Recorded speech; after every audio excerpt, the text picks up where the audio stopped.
my All right. water? Yeah, we can hear your gulps, you know what I'm Sorry. saying? Oh man, what is cracking? What's popping? What's shaking everybody? Happy Friday. It is another episode of the Comics in Medic Universe. I'm here with my co-host Grace. What up, Grace? Hello, everybody. Nice to be here. A lot of fun topics today. I can't wait to get into it. How are you doing, Chill? I'm doing all right. Are we still uh dripping blue everywhere, or has that kind You of know come to a something? stop? Okay, so my hands are no longer blue themselves. The Hmm. fingertips, I think there's no hope. Just gotta wait for them to grow out, fall off. Man. Maybe if I like grind them down, that sounds horrible. If I like, you know, do that, the little Can nail you file wait? them down. This may be like a girl question, but like, can't you just paint them or no? I could do that as well. Okay. Paint doesn't last on me because I'm back in jujitsu. Finally, this is my first week back. And yeah, it just doesn't last. Like even now, I have to keep my nails like super short because it hurts when you're trying to grip people in place for a long time. True. You True. know? True. Yeah, I can Yeah. imagine. I remember in this one time, even though it wasn't jujitsu, it was judo. I had this girl with longer nails, and the teacher was trying to show us how to grapple and hold on to her shirt, and she like dug her nails into my chest. I'm like, fam, Mm. can you like cut those, please? Let me tell you though, it probably hurt her more because I'm not even kidding you. Like if my nails are not like almost like to the very end Right. cut. Mm-hmm. Like when you're just grasping onto someone for dear life for like an hour of a class, like Mm-hmm. the next day, my hands will be like super, super like sore, Okay. ridiculous. So Okay. that is that. All right. Do So, martial arts, guys. This is how we, stay in like the superhero vibes when we leave here. but speaking of today is going to be, I feel like, a great episode because just to start, we're going to be chatting about Moon Knight, and afterwards we're going to talk predictions in Doctor Strange. And I hate that they did it, but in this last little 30-second trailer, they put out two little cameos Yeah. that I was hoping that they were gonna leave till later. We already knew one of them. We already kind of talked about Professor X, and then we'll get into the second later. But for starters, I'm gonna take you all as I change the background to a place. Okay, this place, it may seem familiar. Okay, you may see the bluish purplish hue in the sky. There's a huge little tree here, and we saw this back in Black Panther. So I wanted to take us here because that in itself, this place is a topic that I like to discuss. But luckily, I found, I don't know who made it, but a graphic artist made pretty cool artwork of the quote unquote ancestral plane. So that's what I have in our background, Grace. Just I didn't send this to you. I'm sorry. So this is what I have, and let's kick it off. We're chatting about episode 5. So Grace, do us the honors.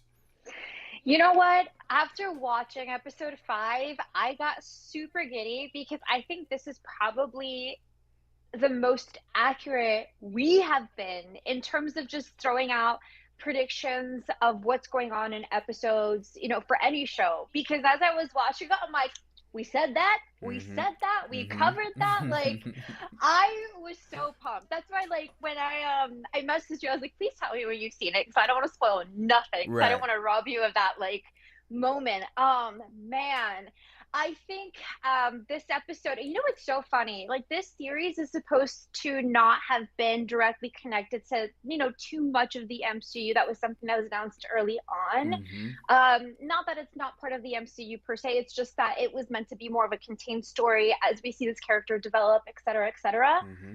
But I feel like this really outlined a couple of the things that we've been wondering in terms of like the afterlife, like what are different incarnations of it, And even like when it comes to like gods and deities, and how is it that we have different gods for, say, the underworld, death, love, music, lightning. And I feel like what we learned about the afterlife in this episode, we can kind of adopt for the other elements that we had questions on. So I'm just pumped. This episode, I think, starts off with They're we get a quick still little, they're still in the hospital.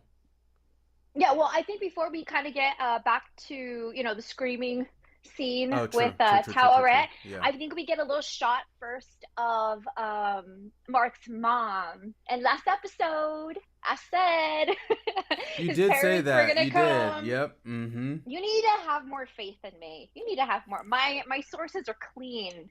They sure are. And then from here, we go back into the psychiatric ward in Harrow's office. Mm-hmm. And this is where we get a lot of juicy information. So he mentions that they're in Putman medical facility in Chicago. This is actually straight from the comics.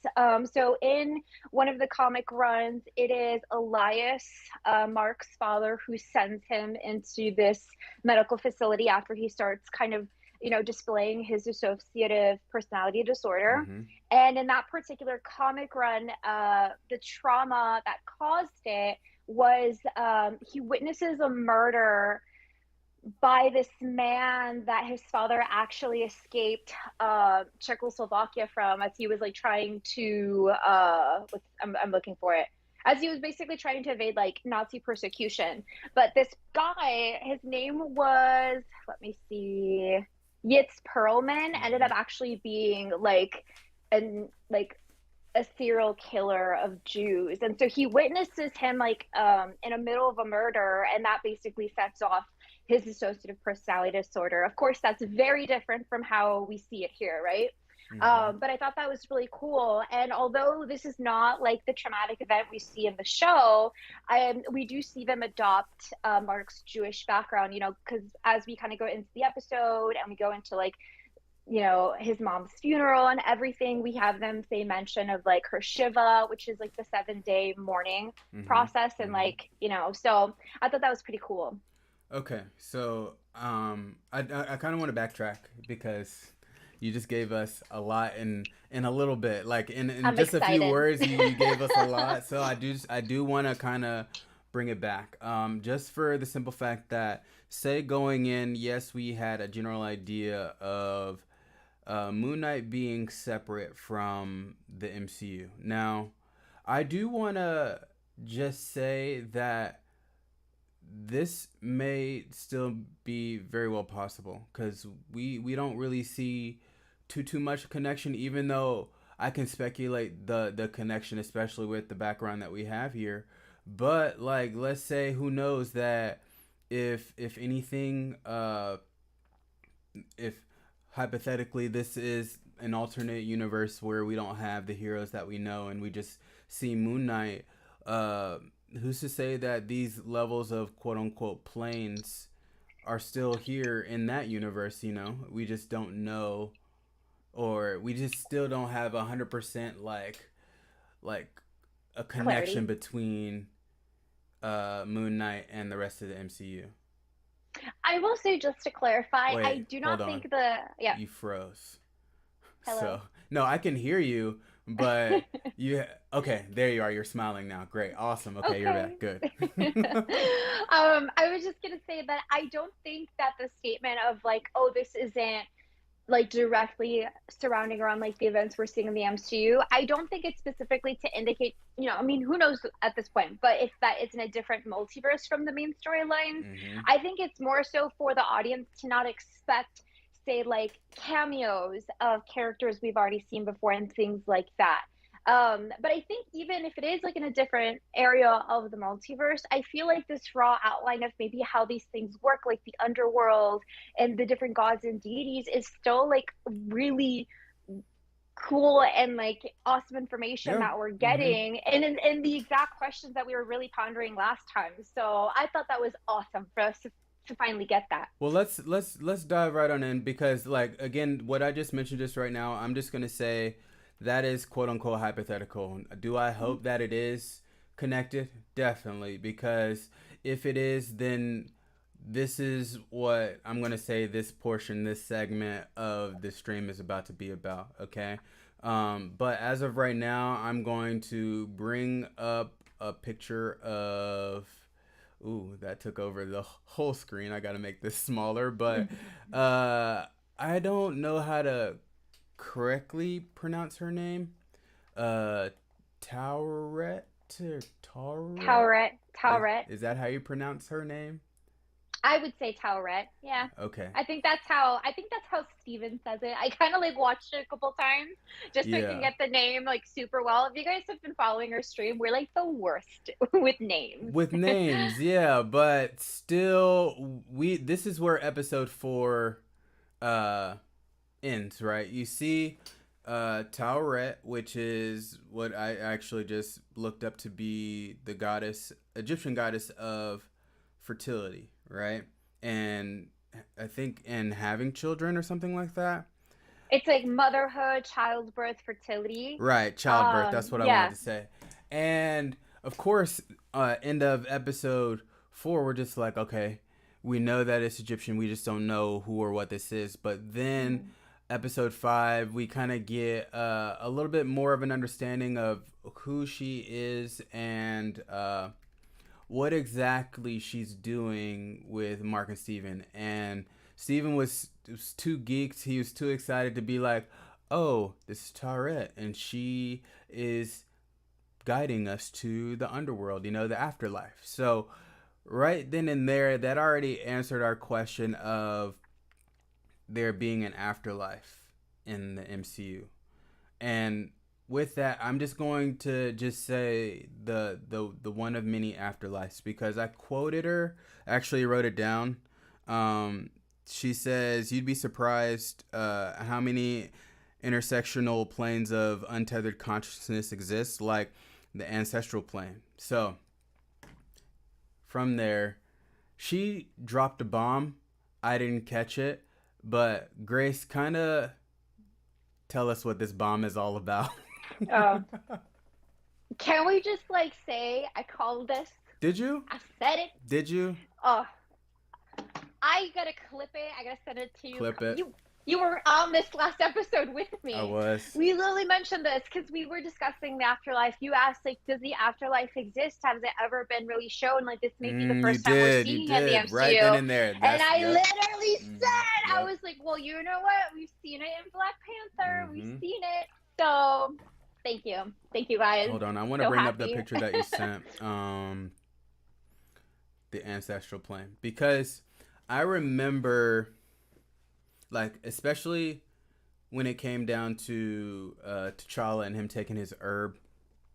Like, I think I remember them saying that they're taken to an ancestral plane, and I didn't get that at first, but then it wasn't honestly until yesterday I thought about it, and then I actually had to rewatch the episode of Moon Knight, and I was like, wait, it's all connected.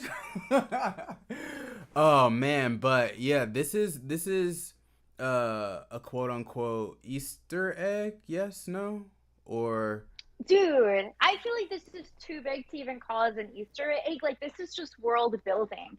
Like, it's outlining more of the, yeah, I don't know, like the lore of the MCU, right? And mm-hmm. how this exists. Because obviously, this is TBD in terms of how it works in like reality Right. outside of the MCU, but it's giving us this context that I think is so crucial. And it's really cool because if we kind of take it to the ancestral plane again, and just going off the quote you said, like you'd be surprised how many intersectional planes of untethered consciousness exist. Even with the ancestral plane, if you think back to Black Panther, it's it's reflected differently. T'Challa's and Killmonger's, True. right? Killmonger True. is in True. the True. apartment with his father.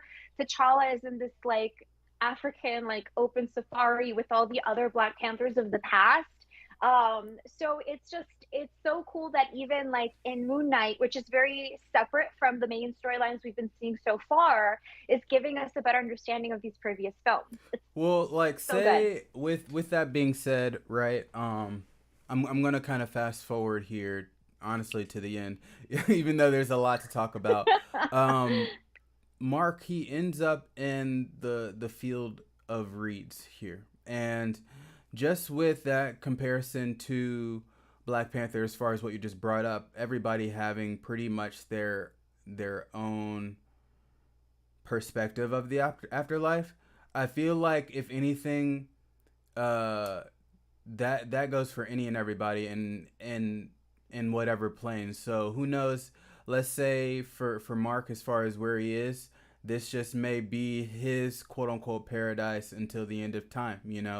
Um, and uh, just from how you said it, I'm just expecting everybody to be different. Yeah. Everybody's field of reeds different from each other. Just like uh, Towerette at the beginning of this episode, she kind of didn't under. She was like, this was the first time for people to bring her into a psych ward. So I can imagine that the boat that they're on and inside is different for whoever crosses with that boat, and then they probably end up in a different field of reeds every single time. So Mhm. I thought Yeah. that to be interesting. It really is, and they're traveling through the Dua, and even like the Dua is represented differently, like you said, depending person to person.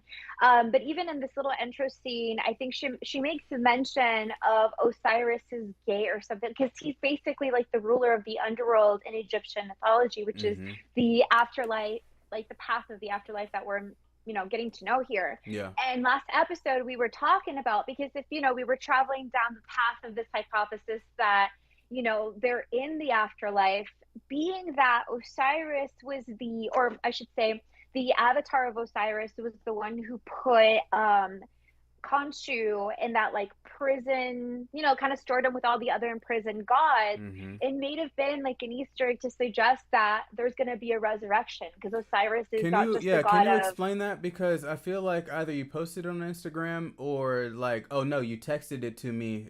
We're gonna post it on Instagram as far as the foreshadowing. So kind of break that Yes. down real quick.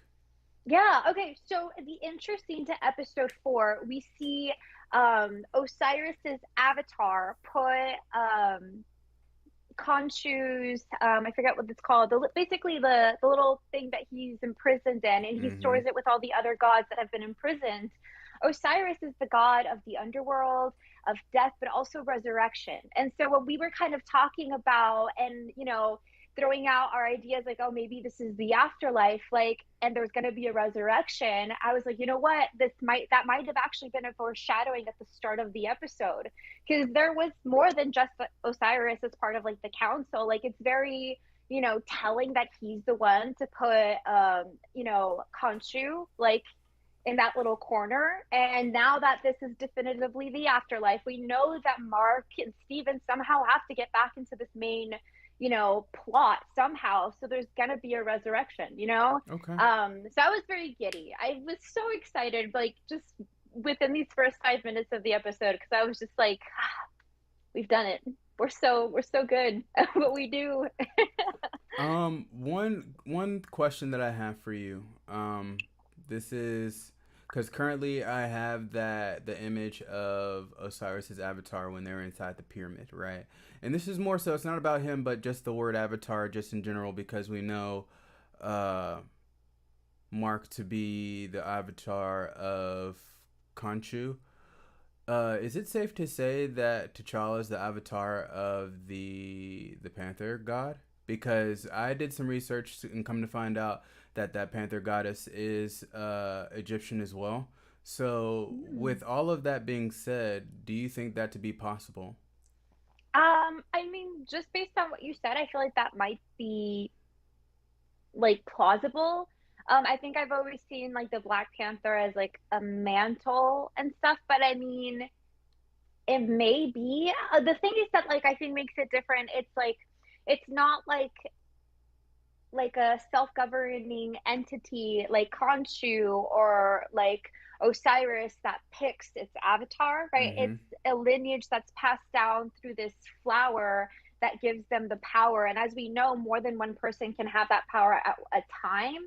So I think that in terms of like the Black Panther that we've seen in the MCU so far, I Mm-hmm. don't think it's meant to be um set up in that way of like, deity god to avatar. I think just based on like what we've seen, you know? The only way or reason why I'm kind of coming to this conclusion is yes,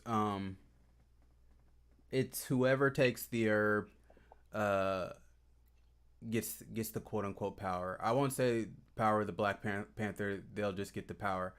The Black Panther in itself is a suit that Wakanda has made from their vibranium. So I would say that the the Black Panther itself, that is the mantle, but the power could possibly come from this Black Panther goddess. Because I think if anything, that's where they explained it at the very beginning in the little presentation they had at the very beginning of the movie.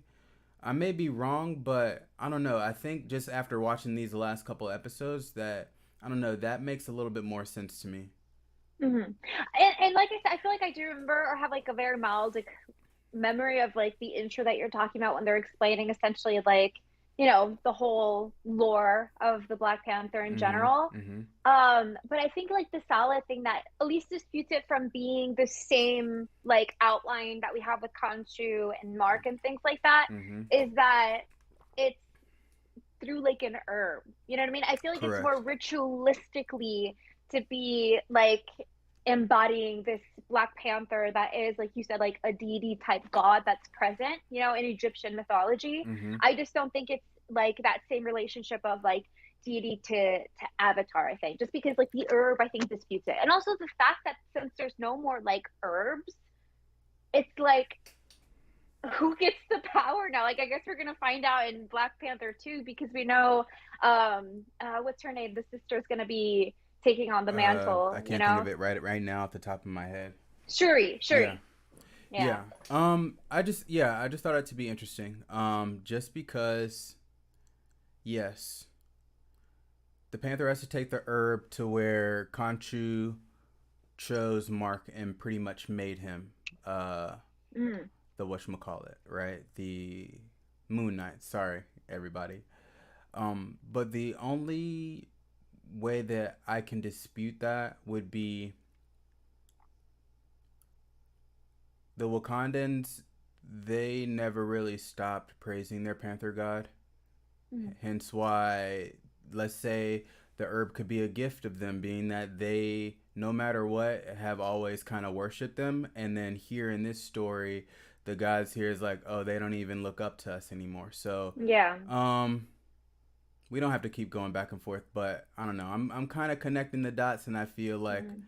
that could be a possibility. Am I just BSing? Who knows? I could be, but That's all we do yeah, here. I think it makes sense. But I will say because I'm sorry, just I really like this conversation. Like I like the theory of like maybe in this like area of mythology or lore in terms of like the Black Panther, maybe that was like a gift from that deity or god, yeah, And I'm wondering since there's no more of that we know of, right? Because last one they used to basically they got burnt revive up. Yeah, T'Challa, yeah, yeah. yeah, yeah, and then they gave it to. Um, Mm-hmm.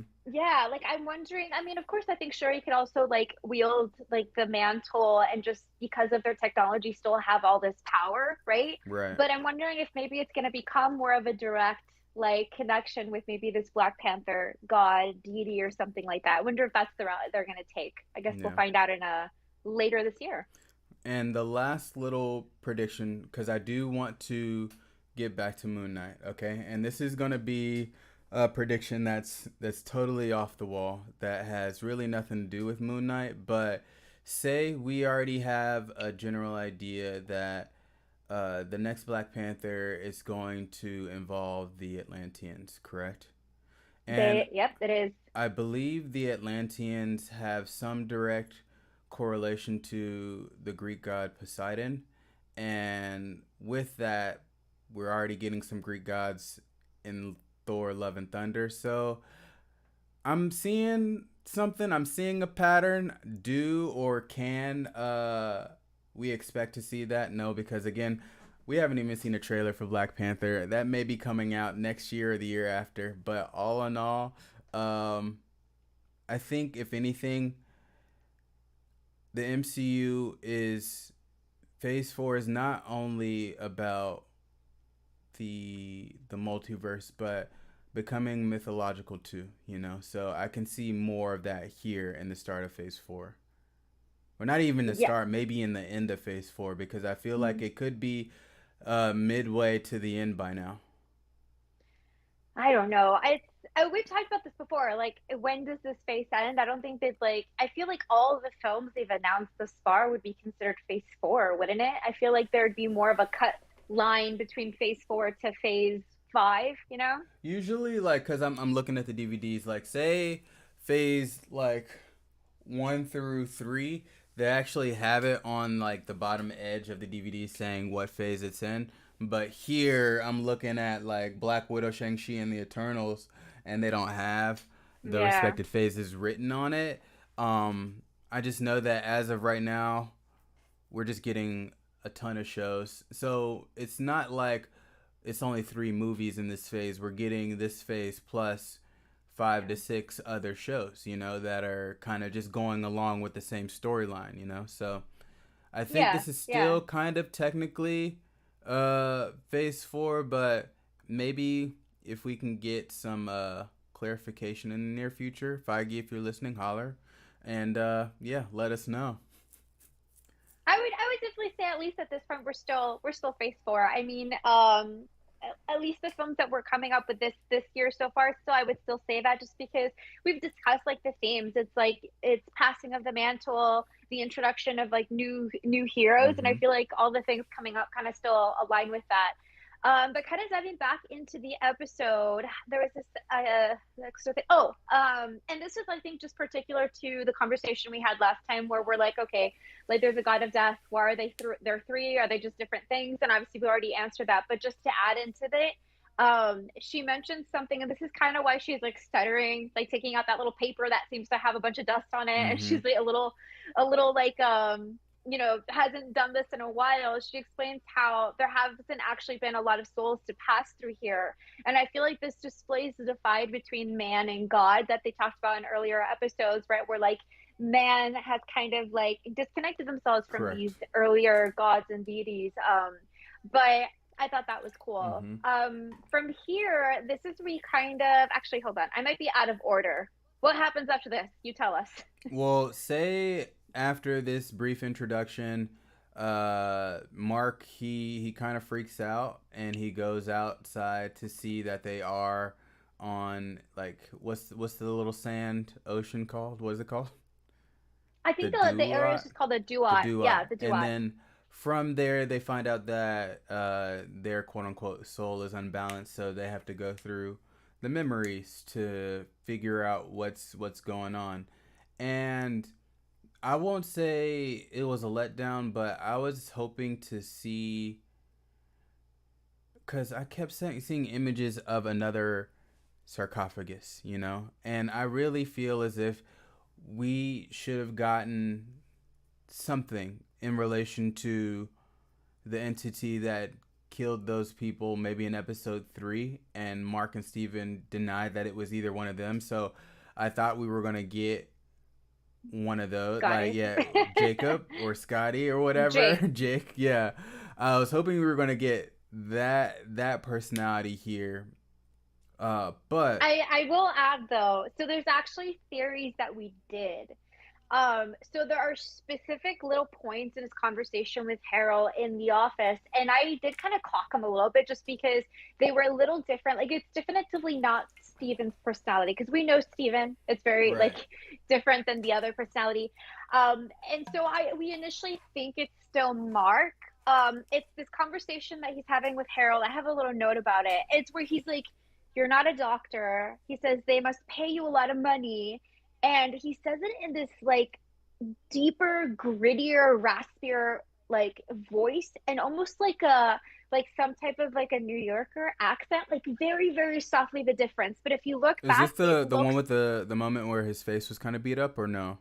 yes. And that's another thing I saw is people were saying like he has a bandage on his nose that he didn't have in an earlier scene.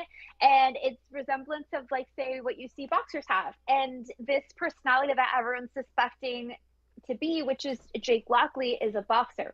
If you've been watching our episodes, you know we have nicknamed him Scotty. We've suspected him since episode 1. And so people are thinking this might be little glimpses of it, because on top of it, and we'll kind of, we're getting there pretty close in the episode, we learn that Steven's personality was created as a way for him to shield himself from the pain of basically the trauma of his mom, Mm-hmm. right? For him to believe that he lived a normal childhood, that he has a loving mother. And we see this scene where it's, child Mark, and we see the shift, right, to protect himself. And then the mom comes in and there's a beating, gruesome, but we don't see it, but you hear it and you get the context of it. We know that the person who took the beating cannot be Steven, right? Because he has no memory of having had an abusive mother. So that takes it out of the picture. It could have been Mark, but some people are saying it was Jake. And he's the one who took the beating and protected Mark's personality from that, in a sense. And, that's why maybe Jake's personality became like a boxer down the road. And he's meant to be a lot like more brutal than the other two personalities. Mm. This is a theory, and I kind of like it. What are your thoughts on that? I was curious as far as why his face was beat up. Mm-hmm. As I'm watching, I'm like, did Harrow rough him up a little bit, or like Yeah. what is going on? I didn't really think to put two and two together as far as that being a separate entity, just because I thought Harrow was kind of talking to him, either calling him Mark or Steven. Am I wrong in that? Um, it's hard to say. It's hard to say. I don't remember. I know he, like, when Steven comes in, he's like, oh, like he kind of like, oh, are you Steven? Like almost like an introduction to him. And I Mm-hmm. know he refers to him as Mark in other parts. I don't know of this particular one. And when I was looking back, it may be that there's just instances that one comes into play in terms of a Jake, because then when he comes back into the whole, they're back on their quest of like, figuring out what trauma they have to essentially heal from in order to pass into the like the field of reeds. Mm-hmm.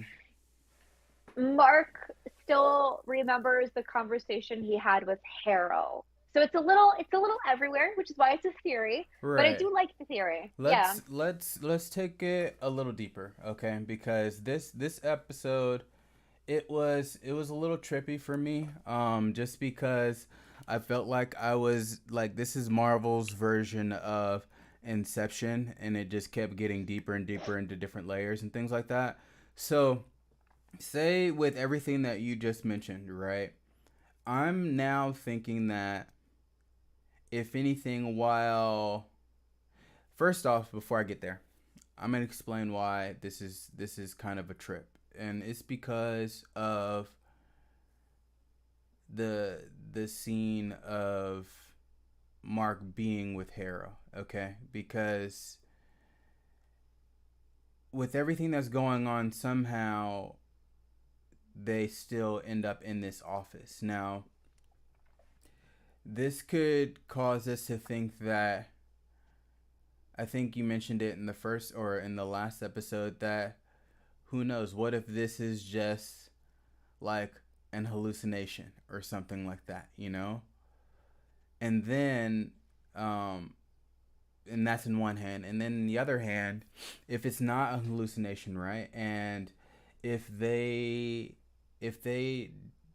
did get shot by Harrow in real life, then who's to say that while Mark and Steven are going down memory lane, uh, then Jake is talking to the doctor right then and there, because that whole part of the body being with the doctor, that's the trippy part. That's the confusing part, to where is it's like you don't know if the body itself is in an afterlife or in an insane asylum. So at the end of the day, this is this is what's tripping me up right now.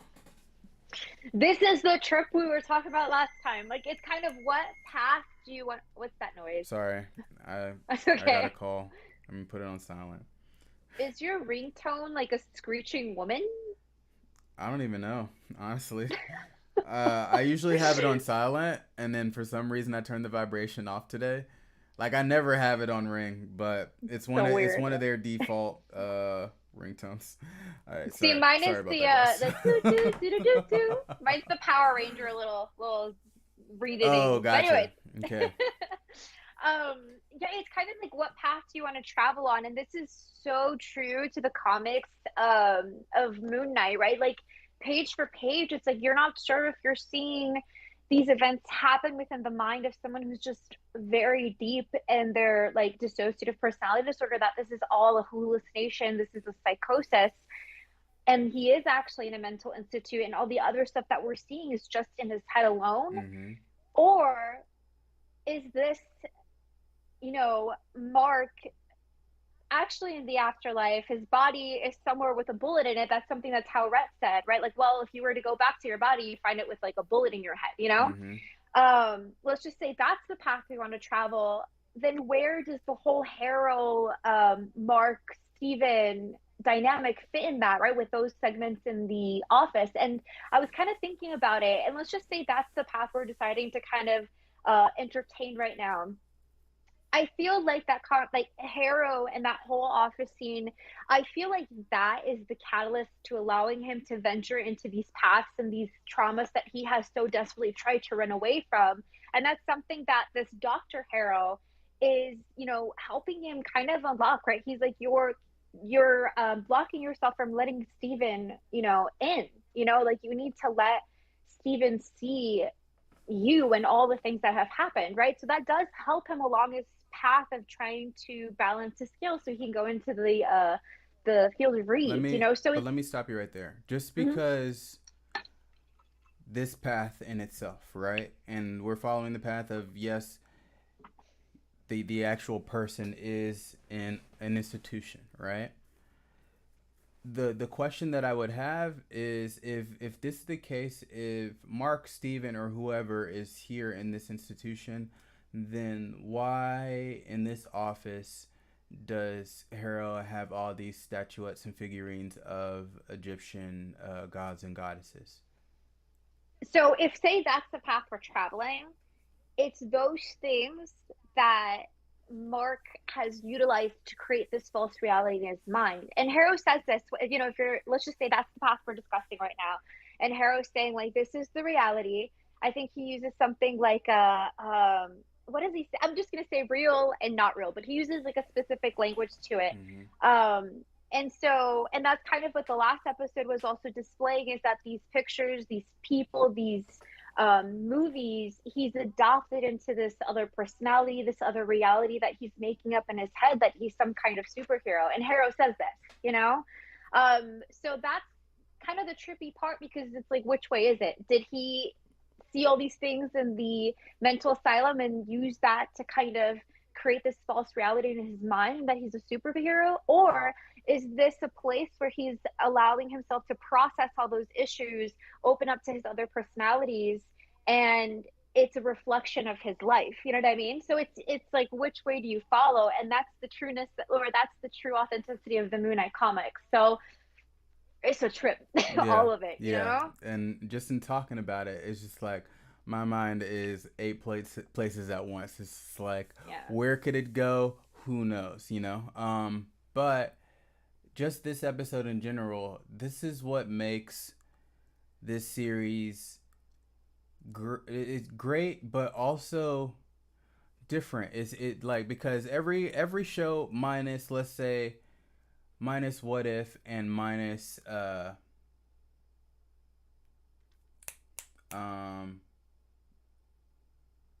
Hawkeye. WandaVision. Oh, No, okay. no, because Hawkeye, Loki, and Falcon and the Winter Soldier, those were almost, I would say, shows that were kind of straight to the point, that didn't really leave too many questions. The only question I think, uh, and I'm talking questions in terms of reality. I'm not talking about question of what's to come. It's like, this show here is a show to where it's questioning what we've been watching this whole entire time. You get what I'm saying? It's not like a straightforward, oh, this is the mission, and by the end of the season we're gonna finish the mission, to where now it's just like, what is the mission? Who's in charge of the mission? Is there even a mission? You know, like it's one of those to where it leaves you wondering.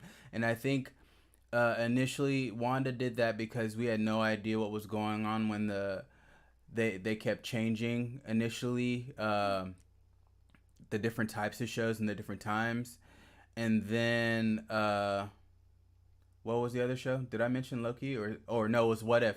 What If was just a matter of different yeah, Exploring just different exploring different worlds. Yeah. realities, you know. So this is just another one of those shows to where it questions the reality of that universe. Yeah, and this is the kind of sophisticated storytelling, like Moon Knight, WandaVision. Like this is why, for example, WandaVision is like has had been nominated for so many different awards. It's like a level of layering and sophisticated storytelling that makes movies like Morbius just fall so short because we're getting so used to this really well developed characters and stories where it's just insane. Like for them to execute something like this is crazy. And I think like I've already liked what's the actor who plays Mark Steven, all of them? Oscar. Oscar Isaac, right? Like Mm-hmm. I already liked him a lot as an actor, but honestly I think this project has like increased my just like admiration of his talent because Mm-hmm. it's amazing. It's amazing. Honestly, I feel like now it's to the point to where if somebody gives Kevin Feige like their project, he's probably just on some like, no, we need more layers. more more more layers, Onions. please. More, I need it. Yeah, I need everybody to be guessing um here, so yeah. Dude, I know it's amazing, and I'm excited for to continue this talk about it soon as we get into Multiverse of Madness because that's just gonna that thing's gonna hit the Oh, fan like that definitely. movie. Um, but I was gonna Nope, I lost you. hold on, Okay, holding. hold on. Okay, can you hear me now? Yes. Okay, I think my headphones must have died. All of a Okay. sudden, like I heard absolutely nothing, and I got scared. Okay. All right, but we Alright, hear Mike you. is We're good. great. Everything's We're good. good. Yeah. Cool. Okay. So kind of diving back into the episode, we finally get the event that caused Mark's dissociative personality disorder. And it's deeper than, just Khonshu entering his presence and that being something to rock, just his mind, right? Mm-hmm. He loses his brother Randall, and this is very attuned to the comics. He also has a brother named Randall, and him being the big brother, there's this idea, and that you have a responsibility to take care of your younger brother. And there's this tragic incident where unfortunately, like, his brother dies, Mm-hmm. and instead of his mom being that person to say like, hey, you're just a kid, like these things happen, it's not your fault, it's an unfortunate thing, but you can't blame yourself. It's the complete opposite, and She it's really the blames him. worst thing Yeah. that a parent could ever do in this sense. Like, she blames him, he hates him, despises him, abuses him, and this is what causes him to create these different personalities to protect himself from the pain. Yeah. Mm-hmm. Um, like the whole story, right?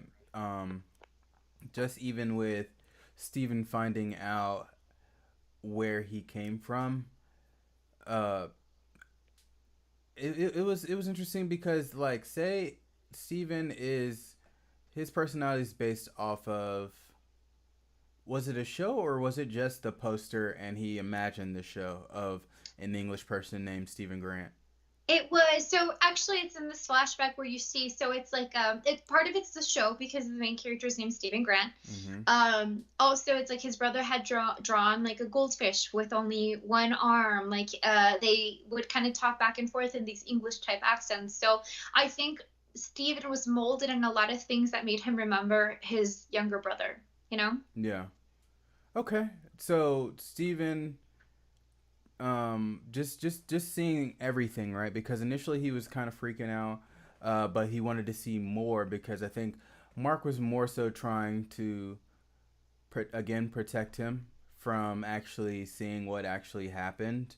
Um, but it was something that, if anything, uh, I think Steven was gonna find out no matter what. And the question, I don't know if we had it or whatnot, but it was gonna come down to who had the body first, and it was clear here in this episode that Mark was the originator, and then Steven came, and then who knows, maybe others came after that. Yeah. And that was your original theory, like just from the first episode. You were like, Steven's fake, he's not real, he's not talking to anybody on the phone. Right, right. And me, because I'm like, I have so much empathy for Steven, and he's like the character we first are introduced to, and he's just so sweet and so kind and so like innocent, which I think alone is I think it makes sense that he was the identity come after, right? Because he's meant to be that person that unfortunately Mark couldn't have been, having a normal childhood with a loving parent, everything like that, But say for Steven though, if he has, let's say, memories, because he said he remembers his bedroom or whatnot, why, or wouldn't it have made more sense to him seeing that his family, his mother, brother, and dad don't have an English accent, so he's just like, oh wait, maybe I am kind of made up, you know? It was just like, you can't be English from America, as far as where that family's from. Well, I think it's like, if anything, the way he perceived his reality is different. Like maybe in his mind, I mean, he himself didn't really exist, right? He was created like as a result of this trauma, so I think for him, like the way when he is kind of like taking over the body, he just experiences the world very differently. He obviously remembers a reality that's not anywhere near what actually happened pertaining specifically to the mom. So maybe he like when he remembers things, there is like an accent, you know what I mean? But since we're walking it back in Mark's eyes and the way it actually happened, that's obviously why it's like we're hearing it in the accents that they actually do have, which is just an English accent, right, right. Yeah. Yeah. I do want to talk about, because we did talk about the ancestral plane and everything like that, but it did come down to the point to where we went through all these memories, and I think Steven forgave Mark and let Mark know that it's okay, the childhood's over and things are better now. But once that kind of concluded, it was almost like they reached their destination, but their souls weren't balanced. And whoever, I forgot the name of the people that were coming out of the sand, but we had some sand people, that, and Steven was actually putting up a pretty decent fight, because he was just like, Mark can do it, so can he. So Steven had his badass moment, but then bomb drop. It's like, in bomb, I mean Steven literally dropped. He dropped off the boat, and unfortunately, before I say unfortunately, do you think this is the end of Steven or no? I don't want it to be. You don't want like, it to be. I mean, the question, like, it begs the question, like, okay, well, if Steven gets out, I mean, it kind of goes against what Towerette was saying, where it's like, oh, you get lost in this, in the sea of sands for eternity. Mm-hmm. But we're also talking about resurrection, so maybe if Mark gets resurrected, by default, Steven comes along with him. Okay. And that's what I'm hoping for, because I don't want this to be the end of Steven. I don't think anybody would. I do love how this episode, they really get this like brotherhood relationship. I mean, last episode, like the first thing they did when they saw each other, like, outside of, their minds, like they just embraced each other and they became like, just brothers almost. You know what I mean? Like that kind of bond. There was love. There's this moment when they're walking down like the different doors and they're seeing different parts of their past, and it's Mark watches the scene of Steven helping Khonshu like reshape the stars in the form that they were like, thousands of years ago, and he says like, oh wow, because like, obviously it was Steven who did that. And Right. I loved how Mark was just so in awe in like something that Steven was able to do, when usually I think it's the other way around. Like Steven is or Mark is seen as the superior one. And so I like this episode and just their development together, you know? Yeah. And it's just crazy how Oscar Isaac can work across from Oscar Isaac, you know. And I hate to kind of bring that up because people kind of mention that with, I think his name's like Paul something, and he plays Vision, right? And someone asked like how did it feel or something, to where he said he always wanted to kind of play against himself, you know, to where it was like Vision and White Vision, and that was maybe for 20 minutes, 30 minutes tops, to where here we're getting a whole season of Oscar playing against Oscar, being two different people the whole entire time, and he's just doing a spectacular job. 100%. Related but not. Did you see this meme where it's a picture of Oscar Isaac, the same picture of Oscar Isaac, and it's just like the guy that your girlfriend tells you not to worry about? You know what I'm talking about? Like you and the guy that your girlfriend tells you not to worry about? I haven't seen that. I've seen a similar meme, but somebody did that with Oscar Isaac. So good. But is it like the same picture, or is it Steven and Mark? It's the same exact picture. Because it's meant to be like, oh, Mark, Steven, you know, it's like, oh, you and the girl that or the guy that your girl says not to worry about. Like, it's really funny. Well, I think, if anything, Jake is the guy the girl should be worried about if we're talking the memes. We still have no idea who the lover boy is, but we should find out, just because next week is the last episode, and from there we're going straight into the Multiverse of Madness, and then after that it's Miss Marvel, and then I think it's Miss Marvel, then Thor. So I think that's pretty much the MCU kind of laid out for the next few months. But I think, if anything, that may be it. Oh, I did want to show the little image of, that's why I was talking about the Field of Reeds, but I wanted to bring up that image that you sent to me, just because this is right here. You can see the episode kind of ended to where, yes, we lost Steven in the dew. He became frozen, but then this episode ends to where it's just like, even though Mark looks to be like in a super tranquil, this would be what were we talking about 2 episodes ago? As far as a perfect place. What's that word that we were talking about? Utopia? Yeah. This is basically a legit paradise. utopia right here, to where Mark he's here, but obviously he doesn't want to be here. He could choose to be like, all right, well, I'm here, or I should come back and save the world, basically, you know. So that's where we end in episode 5. Yeah. And especially because, like, I mean, you know, in the middle of the episode is like you're seeing like hundreds of souls just kind of coming into the afterlife before their time. And so it's like there's an urgency, like, you know, Amit is loose, like her reign is happening right now. And this is the episode that we've been waiting for, because it tells us definitely like what was the trauma that caused these personalities to split. We got to finally see Khonshu and Steven, or Khonshu and Mark like unite, and we get the first like audible mention of Moon Knight, right?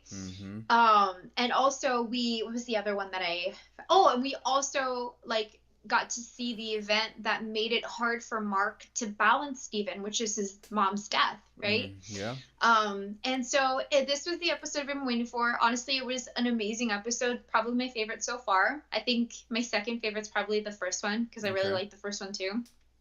We gotta do a ranking. I feel like we could do a ranking of these episodes. We did that for What If, so I'm down. I'd be down to do that. We do that next week. Yeah, this should be like, why did we just think of it? This should have been like for every series. We should have done like a ranking of the Oh, you know what? We did it for What If. That's what I'm saying. I said we did it for What If. Oh, I'm sorry. I couldn't hear you. Man. Oh, yeah. No headphones. But I think the last thing that I want to bring up, that this is kind of off topic, but the people that I follow, or that we follow on the Comic Cinematic Universe page, just like, I think I just got flooded one moment where I fell into the hole of Instagram, and I saw a whole bunch of people post the whole comic strip of Moon Knight controlling Thor's hammer, and the conversation was Moon Knight saying, it's like, oh yeah, you've had this for a long time, yes, super old, but in actuality it's made of moon rock. And then he like throws the hammer at Thor. So I thought that to be interesting because I didn't think there would be, or I didn't know there to be a connection between Moon Knight and Thor. Of course, I'm sure there was in the comics, but I didn't really see it until this week, to where I saw it multiple times, and I thought that to be kind of cool. I think that's cool, especially timing wise, because Moon Knight is running right now week over week, and then we just got like the Thor trailer, right? Yeah. So is he wielding Mjolnir as he's explaining? We'll say, like, from the image, it's Thor throwing Mjolnir at him. He like pauses it, kind of like Hela. Like, he doesn't necessarily catch it. He just kind of catches it in air and then sends it back, and then like repeatedly hits Thor with it. He's like, "This is made of moon rock, so get that out of here. My This toy." is me. Sorry." But I think that is everything. Did you have anything else for Moon Knight before we shift over? No, I think that's it. I think we went over all the points. I'm just interested how we're gonna get Mark back into the main storyline if we're gonna get Steven back. I mean, we have to meet Jake. There's no way we can't meet Jake Lockley with all these little Easter eggs. Right. So. And say what I'm going to switch to as far as the image that we're going to have in the remainder of the stream is, it was a cover of, I forgot which magazine it was, but it just looks like madness.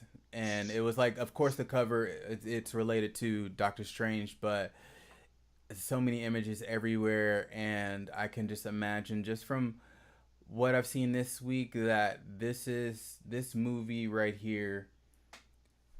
I asked you last week, do I believe this movie to do numbers like that? And just from this little clip of, I'm gonna show the images later, but this 30-second clip that came out, it's so much packed into a solo movie, but yet it's not just a Doctor Strange movie. I'm just gonna say that, okay? It's never just like, now it's never just like a solo person like movie like that. But here we're gonna get a little bit of everything, and I'm excited. So, do you mind if I kick this off real quick? Do it. Take it away. So, I'm just gonna bring down this poster here, because in this clip, the first picture I want to bring up, it came first. Like, we've already seen pretty much everything else from the other trailers, but we got something very interesting here. Okay, we get a still, or I just put a still of Wanda is in the background. It looks like to be where the Illuminati holds wherever they stay, and from here it's Wanda in a standoff with the Captain Carter shield. Okay, we don't see Peggy's face, but we do see the shield and this person who wields the shield, which I'm just going to assume is Peggy. She has almost like a jetpack, and I'm just going to say, if anything, this Captain Carter, hopefully it is the Captain Carter that we got in What If. It's the same one, being that she has some experience in the multiverse. And if the Illuminati is aware of the stories that happen in What If, that's what I'm kind of hoping for. They bring this Captain Carter to kind of help in terms of what's about to happen. I mean, this film is just going to change everything. Like, I think this is the film that's defining what this, like, the next phase is going to follow into. Like, set these, like, catalyst of events where we're just going to get even more stories that's going to outline the rest of the MCU for like another decade, right? Because it's supposed to be so heavy with cameos, because we're basically just jumping from reality to reality to reality. We're seeing different variants of many characters, and we're going to see a lot of different variants of Doctor Strange and Wanda. And I was watching this little like promo clip, and Kevin Feige was talking about how these characters are really going to have to face themselves, because they're going to essentially seek pieces of themselves in these different variants, because they're variants, right? Like there's components that are very parallel all throughout. And it makes me excited, because yes, it's going to be big, it's going to be flashy, there's going to be a lot of like visual, like satisfying visuals, especially just based on like these trailers that we've been seeing, but it's still going to be grounded in like this like strong storytelling that we're really enjoying right now, where we're still looking at these characters, right? We're not just having cars flying from mountains getting caught by airplanes with no meaning. Like there's like grounded. Will you stop it? Will you just stop? Okay. I listen. I'm with you. As far as how the movie that won't be named is and how they will always be, but we do not have to compare Marvel Studios to that franchise. Okay? No, this is the thing though, I will say, and this is why I keep bringing it up as a reference point, because and it sounds so bad, but the Fast and Furious, like, whatever, what is it called, like, what franchise? The Fast and Furious franchise has done so much, like, progressively wrong, that I think the MCU has done really well to avoid, and I hope they continue avoiding it, because that's how it's going to last for another decade. You know what I mean? So that's why I do use them as a reference point, because there's a lot of little components like that I think that I do like to compare it, because honestly, the MCU is doing so well. Like, to have a decade plus now of films that are, like, on average, not just good, but amazing, is a crazy, like score. I don't even know what to say. Like a crazy track record, you know. But let's say, okay, here's where I'm going to debate you, but not really debate you, okay? Because say the Fast and Furious franchise, okay? The reason why we can't bring them into this conversation is because the quote unquote family is the same, you know? It's Dom, Luda, Tyrese, and a couple others, and that's who we're going to get up until a certain point.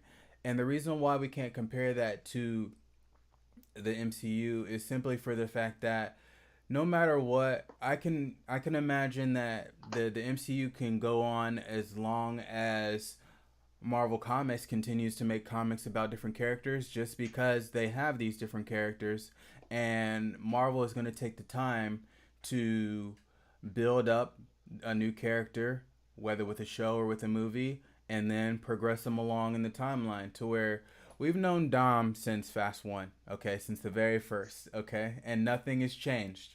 He's been about family. He's all about family. So that's why we don't have to bring up the family saga against any saga of this MCU, you know, whether if it's the Infinity Saga or now the multiverse saga, multiversal mythological saga that we got going on, you know. So this is okay, totally fair, totally fair. I do not disagree. Like, you cannot compare them point by point in that aspect, absolutely.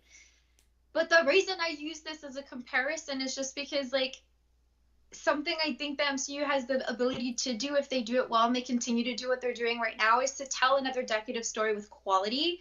And if they can't, you stop. Like, something that I think, it's not like we're just hitting numbers for the MCU to say we got 20 films. No, we didn't just get 20 films. We got 20 films where, like, basically all of them are, like, substantially amazing. Mm-hmm. And then, like, I think Fast and Furious is just pushing to get another film just to get to the 10. But it's like the last two have just been to get to the 10, which to me is just very cheap. I'll agree. I'll agree with that, just because the last one, Fast 9, it was what it was, and it was trash. Yeah. It was garbage. But if we're going to compare franchises just like that, as far as what's good, what's been going well versus what hasn't been going well, I'd rather put DC in the conversation as opposed to the Fast franchise because Oh, and I think it's, yeah, and I think it's similar. And what I'm saying more so is not like in terms of, there are components of things that I think lead to the realm of like DC type films. And I'm just putting, I think Fast and Furious is a perfect example to highlight these things. And that's what I'm saying with Multiverse of Madness is like, yeah, we're getting a lot of visual craziness, but something that I think is exciting is that we're still going to see a lot of character development. You know what I mean? mm-hmm. And just to kind of bring it back into like our like Multiverse of Madness talk, like that's what I'm so excited to see, especially with like Feige's like comment of like these characters are really going to be forced to see them like put a mirror to themselves. And I think like I'm obviously, I love Wanda. Mm-hmm. And we're going to get a lot of Wanda in this film. And I'm excited because, especially with these like last couple of trailers, we were seeing Westview, we're seeing the twins, we're seeing these different variants where I think we're going to revisit a lot of the trauma. And I've mentioned in different episodes that is something I still want to see. You know what I mean? Like healing from things like that isn't linear.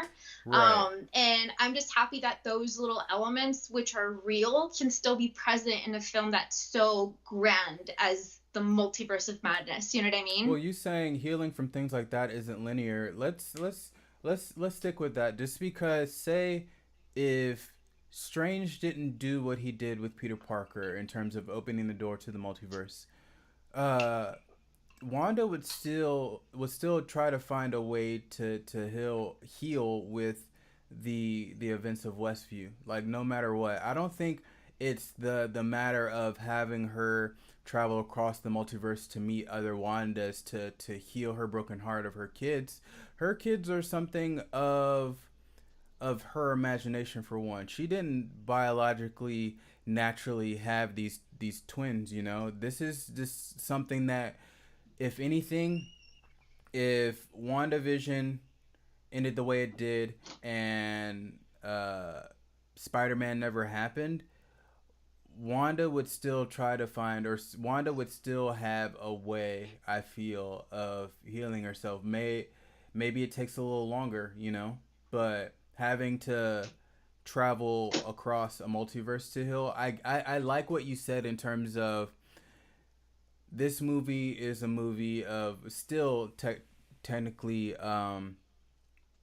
character development, and we're going to get that development not only with Wanda but with Strange. But what's throwing us through a loop right now is the cameos of everything else that we know of, and that's of the Captain Carter from What If, or the possibility of what Iron Man we're gonna get, because we already got 3 solo movies from Iron Man. No, it's not gonna be played by Tony Stark here, but we're gonna get that.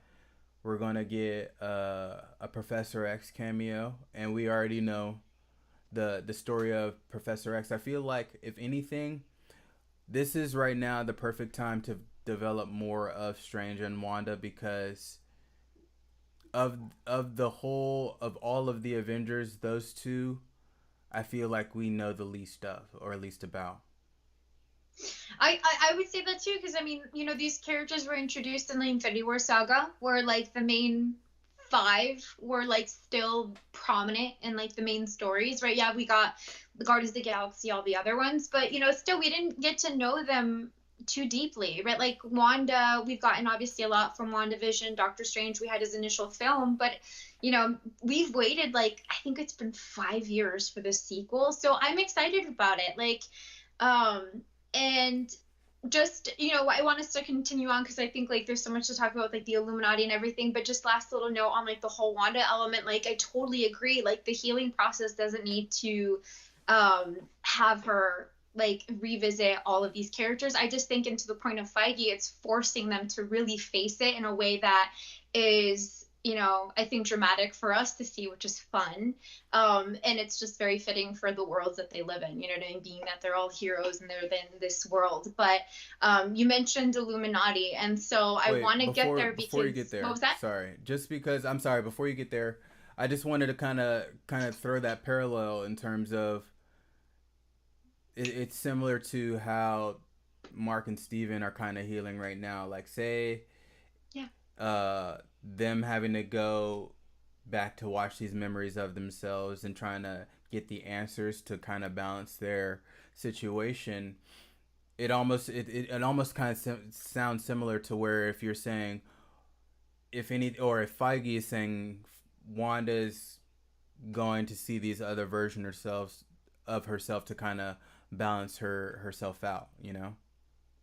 Yeah, like honestly, that I think that's such a like perfect comparison, and it's basically I think just like a visual representation of what people actually go through, like intrinsically. You know what I mean? Like when we battle things within ourselves, we're not gonna have like someone like we're not gonna have ourselves like right in front of us in like physical form, but it's a very similar, I think, like idea of healing and understanding and digging deeper within. So I think yes, a perfect parallel to that.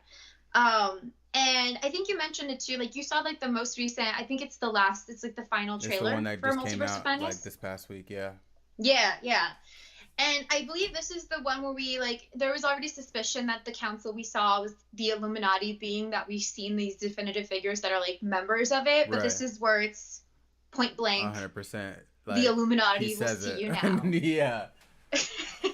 And say if that were me, if I were Strange, if anything, I would be like, wait, like the Illuminati? We've heard stories of the Illuminati just like Beyonce? Yeah, like is Jay-Z here? Like, but I like the idea that they're bringing it to life. You know, I don't really know too much of the comic version, so this will kind of be like an intro for me as far as who and what the Illuminati is. But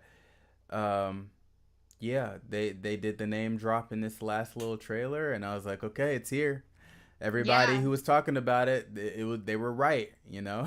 So yeah, and there's 7 solid members. X-Men, I mean Professor X being one of them, which is confirmed that he's gonna be in here. Yeah. We saw like our second little like shot of his bald head, I think in this one or like the last one. Reed Richards, Namor, Black Bolt, Doctor Strange, and Tony Stark. So I know Reed Richards is one, like the original like Fantastic Four one that we're thinking might appear in this film. Yeah. I feel that'd be a really cool cameo.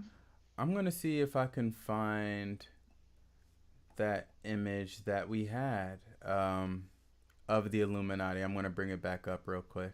Because there's pretty clear silhouettes, you know? Yeah. I'm just trying to remember what episode it was. Was there a Strange breakdown? Do you know if we talked about? We did do like a multiverse breakdown, and I know we did have the picture because we talked about the Illuminati as like the potential council. Yeah. Man, oh man. All right. Well, I'll look for it later and post it up on our Instagram. But as far as the next picture, okay, we already had a general idea of Professor X kind of already being in this movie. Yet Patrick Stewart denies it. We know that denial doesn't really mean anything, you know. But what really excites me here is we get the X-Men 97 hover chair for Professor X. Okay, we did get a hover chair in Days of Future Past, but it was too modern. You know what I'm saying? It looks just like this chair that I'm sitting on right now, and it was just hovering around. To where here they're actually going to bring up the yellow little hovercraft, and I'm curious just to know, with that being said, is this Xavier in any relation to the X-Men 97 series that they're going to bring back in the upcoming future, because they're going to bring that show back? I mean, I wonder if it is because if even like just there's a glimpse of like a cartoon reality when they're jumping into some of these in the trailer. I still gotta find that. Like, I remember you saying that, but I haven't seen it yet. Yeah, and so like I wonder if maybe they did pull them from like the show, and obviously just because he's with these other councilmen that are not cartoon. He's like not cartoon in the council, but I think it's safe to say that this isn't the same Professor Xavier that we've seen in like the other X-Men films. Just based on what you just said, and also because this Professor Xavier is in the Illuminati, and we have other, the other Xavier we've met is doing other things. Oh wait, I think I got it. I found it. Yeah. Yeah, I'm gonna just post it up. Continue. I'm listening. I just wanted to post the image of the Illuminati, of the I am proud suspected of at the you. time suspected Illuminati. But we got confirmation. It is Professor X. Who else do we got here?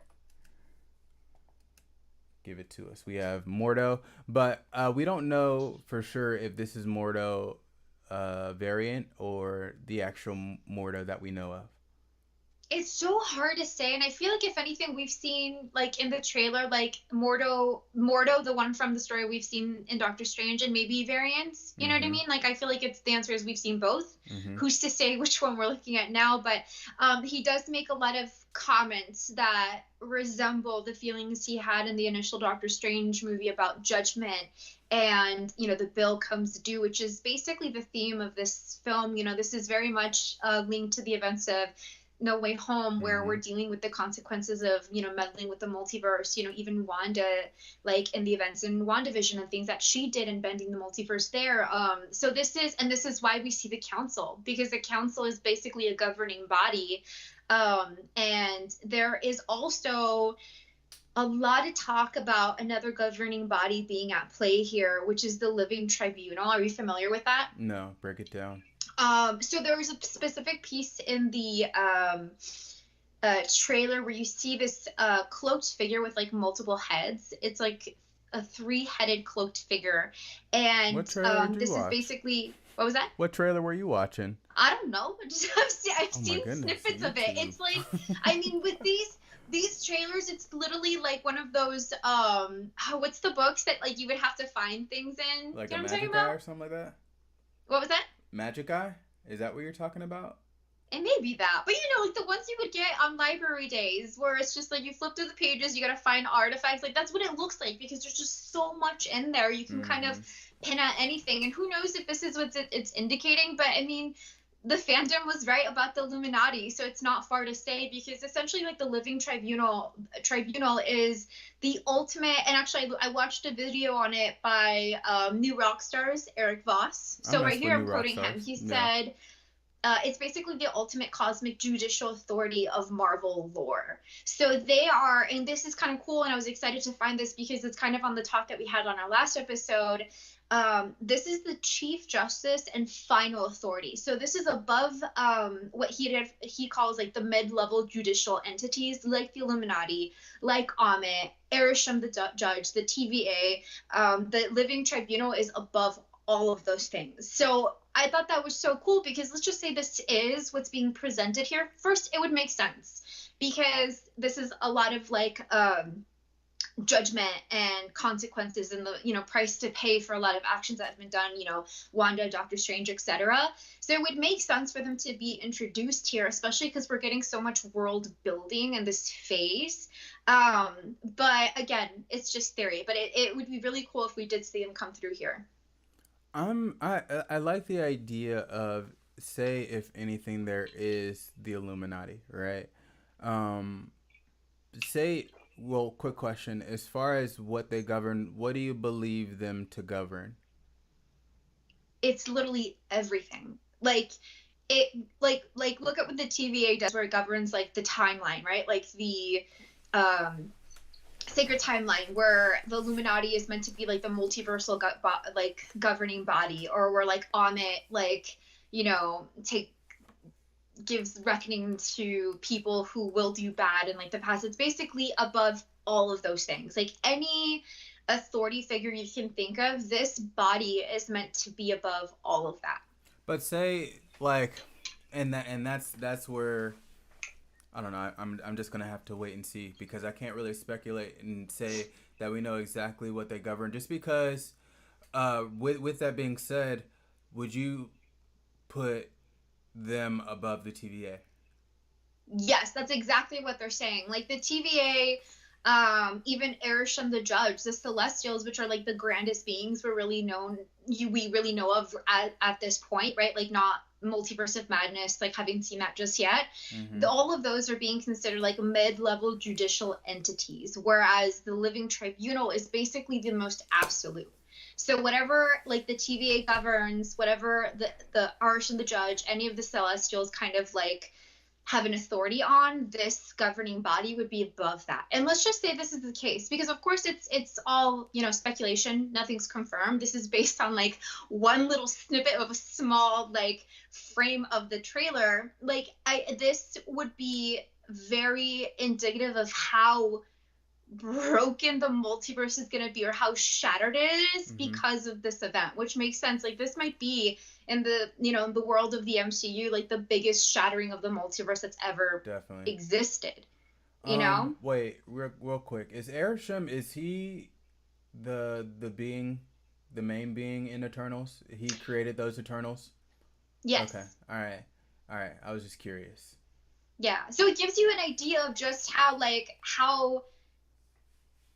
big this governing body is, because Erisham the Judge, I think, at least in my mind, based on what we've seen so far, has been like the biggest authority figure that we've been presented to, right? Because it's bigger than Thanos, it's bigger than the Infinity Stones, it's bigger than the, you know, who knows if it's bigger than the TVA, that's been our conversation. But if this body is being introduced here, it's showing just how severe this Multiverse of Madness event is for this governing body to have to come in. So it's just an interesting theory that I wanted to talk about, just because we've had so much conversation of like, what's the triage here? And if this is present, we at least know what's at the top of that, like, you know, outline or, you know, authority. Again, I said it last week, but if anything, if somebody in Marvel Studios can write out like a little pamphlet as far as like the levels, you know, because of course I know, if anything, if we're looking for our heroes to defeat, let's say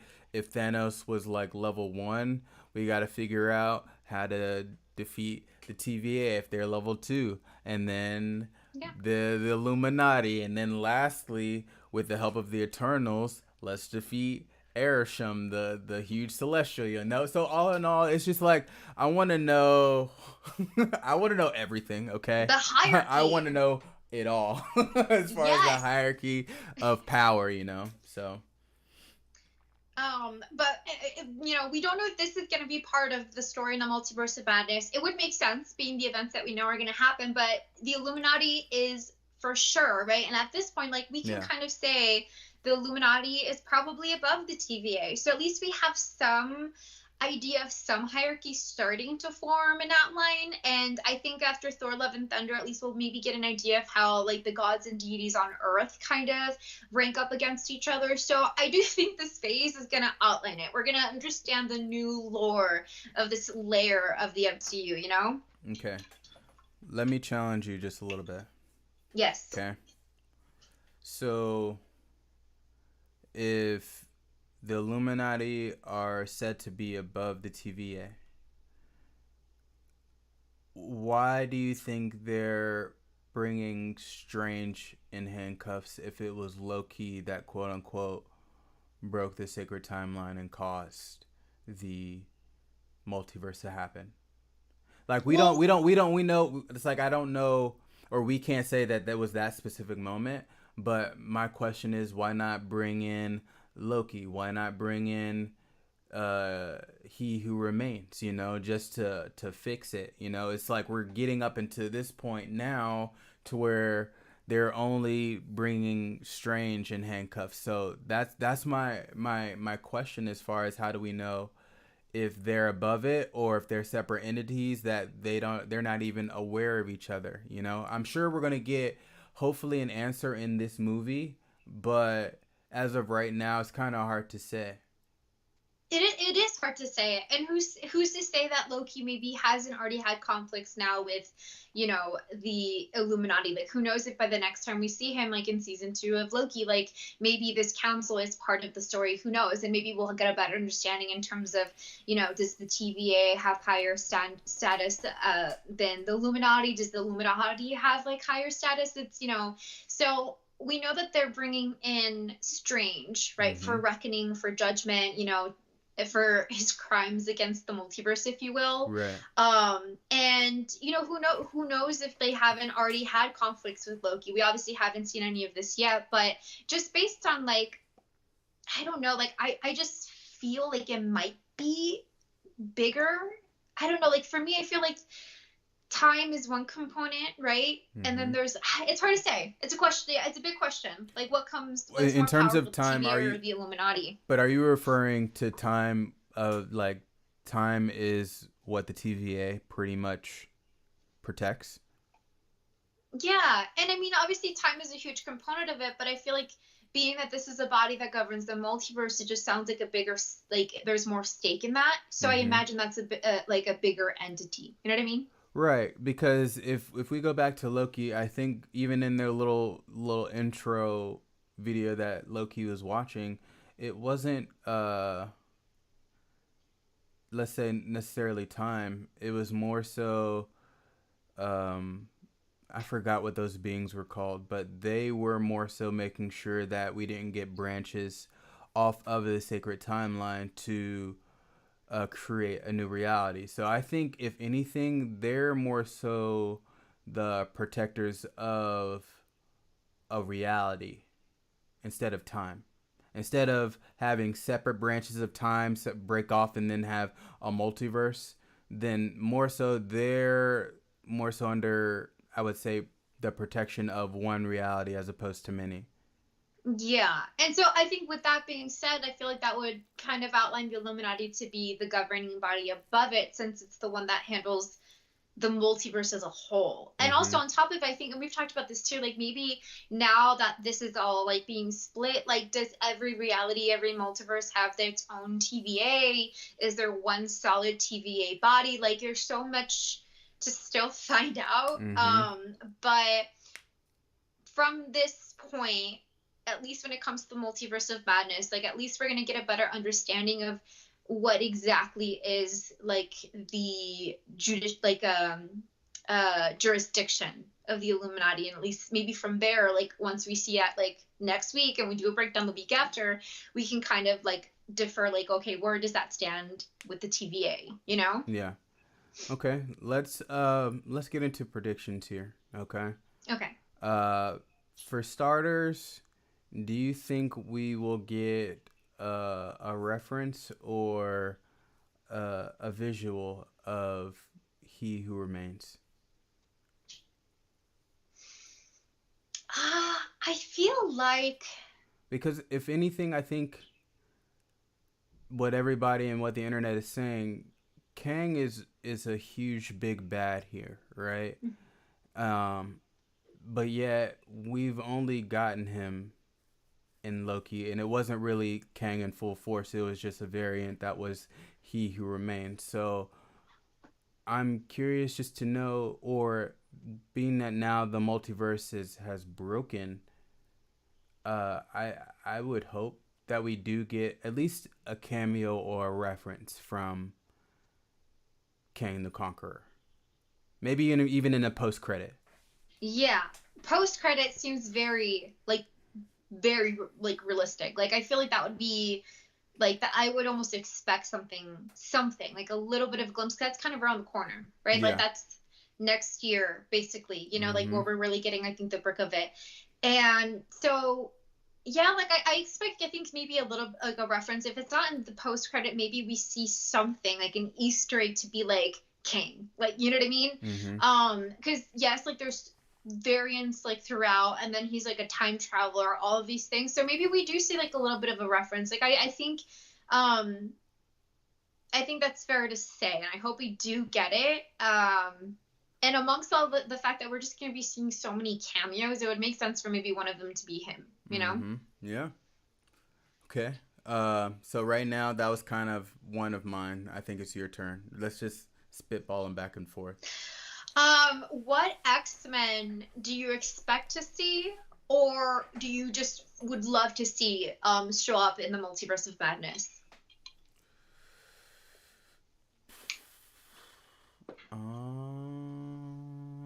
Um, that I would expect to see. You know what? I wouldn't expect to see this X-Men, but I would be surprised if he popped up, and that would be another cameo from Josh Brolin in the MCU. Instead of Thanos, he would be playing Cable, and somehow this is how we bring Deadpool into the multiverse. That would be so cool. Honestly, you know what? Deadpool, I think, might be like someone in the mix of that. Like, I want to say there was some, like, I think Ryan Reynolds was under questioning, like, oh, are you going to be in the multiverse of madness? And they always say no, but that means nothing. But I feel like I remember reading something where his like response sounded like sus, where it's like maybe he is going to be. Everybody questions these response. I'm just now to the point to where I'm just like, I'm just gonna have to see it. I can't trust these actors. They may say they are, they may say they don't, but I find out later that they are actually in it. So, that is who I would hope to see if there was an X-Men. Same question your way. See, I have a feeling we're going to see also the younger version of Charles Xavier. Like, I Okay. have a feeling he might come into the mix. Like, I think the first class actors are definitely in the running to make an appearance, because I think if we're going to continue with the X-Men coming into the MCU, I think a lot of them are going to be readapted. Maybe some of them I think will be recasted, but Mm-hmm. I think it'd be cool to see him. I really did like him as Charles Xavier. Yeah. And then I did see something with okay, so I saw something where people were like freaking out because Sophie Turner had like dyed her hair to the hair she had when she played Jean Grey. Mm-hmm. And so that like just riled the fandom of like, okay, she's probably going to show up as a cameo. I think Mm-hmm. that's, you know, being that she's such a like prominent actress, she's so well known. I feel like they would want to bring her into the MCU and do it right, you know?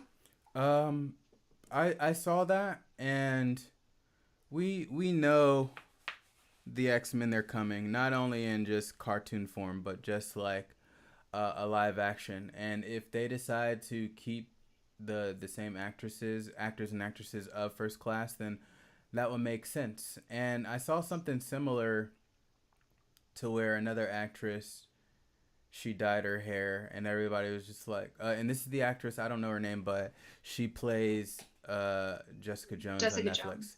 and Mm-hmm. everybody's just like, oh, she's getting ready, you know. I'm just like, who knows? But if anything, I watched Jessica Jones, and I don't see them bring her back as like a main show or movie again in Disney.